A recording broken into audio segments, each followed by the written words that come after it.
Hey foodies, welcome back to the channel.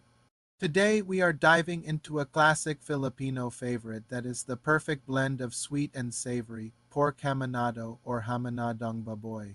This dish is a guaranteed crowd pleaser, perfect for family dinners or special occasions. It's tender, juicy, and packed with so much flavor. Trust me, once you make this, it'll become a regular in your kitchen. So, are you ready to cook up something amazing? Let's get started. First things first, let's gather our ingredients. You'll need about a kilogram of pork belly or pork shoulder, cut into nice chunky cubes. For our magical marinade, we need 1 cup of unsweetened pineapple juice, 4 tablespoons of soy sauce, 6 tablespoons of brown sugar, 4 tablespoons of vinegar, 8 cloves of minced garlic, and half a teaspoon of ground black pepper. We'll also need some cooking oil, 1 large chopped onion, a cup of water, 2 bay leaves, a cup of pineapple chunks, and a little bit of salt to taste later on. Got everything? Great. Let's move on to the most important step, the marinade in a large bowl. Combine your pork cubes with the pineapple juice, soy sauce, brown sugar, vinegar, minced garlic, and black pepper. Give it a really good mix to make sure every single piece of pork is coated in that delicious marinade. Now cover the bowl and let it marinate. If you're short on time, 1 hour is okay, but for the absolute best, most flavorful results, I highly recommend marinating it overnight in the fridge. The longer it sits, the more the flavors seep deep into the meat. It's totally worth the wait. Alright, our pork is done marinating and it's smelling incredible already. The next step is to separate the pork from the marinade. Grab a strainer and another bowl. Pour the pork and the liquid into the strainer, letting the marinade drain into the bowl underneath. We're going to use both the pork and the marinade later, so don't throw anything away. Just set them aside for now. Now for the fun part, let's start cooking. Heat up about 2 tablespoons of cooking oil in a large pot over medium heat. Once it's hot, add your chopped onions and until they become soft and translucent.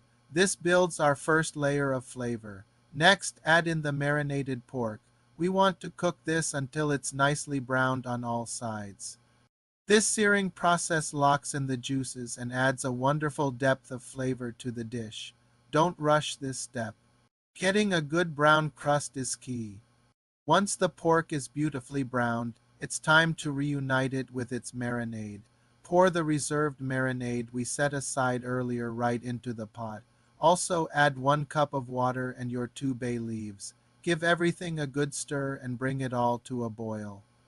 As soon as it starts boiling, reduce the heat to low, cover the pot with a lid, and let it simmer.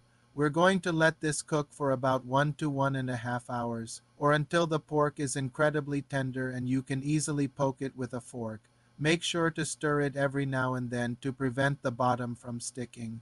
We're in the final stretch. Once your pork is fork tender, it's time to add our final touches. Add the cup of pineapple chunks into the pot. This adds a burst of sweetness and a lovely texture to the dish. Season with a little bit of salt to balance out the flavors. Let it simmer for another 10 to 15 minutes. This allows all those amazing flavors to meld together into one harmonious, delicious sauce. If you find the sauce is a bit too thick, you can add a splash of water. If it's too thin for your liking, just let it simmer uncovered for a few more minutes until it thickens up, and there you have it. A stunning pot of pork hamonado, glistening and smelling absolutely divine. The pork is fall apart tender, and the sauce is a perfect balance of sweet, savory, and tangy. The best way to serve this is hot, ladled over a bed of fluffy, steamed rice to soak up all that incredible sauce. Feel free to adjust the sugar or vinegar to match your personal taste. I really hope you give this recipe a try. It's a true taste of home for me, and I know you'll love it too. Thanks so much for cooking with me today. If you enjoyed this recipe, don't forget to hit that like button, subscribe to the channel, and ring the bell so you never miss another delicious dish.